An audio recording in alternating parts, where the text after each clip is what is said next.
将古代智慧的养生之道融入到现代现实生活中。古代智者相信饮食是调整身体健康的关键，他们提倡饮食的均衡和多样性，预防胜于治疗和顺时养生等天人合一传统理念。根据阴阳五行的理论，选择不同的食物平衡身体的能量，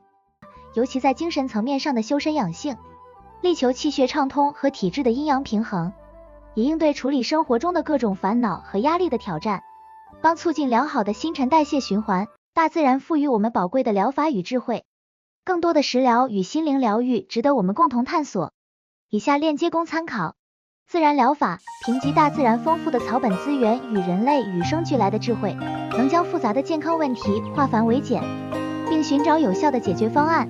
当代社会节奏飞快，压力、焦虑与环境污染成为影响健康的主要因素。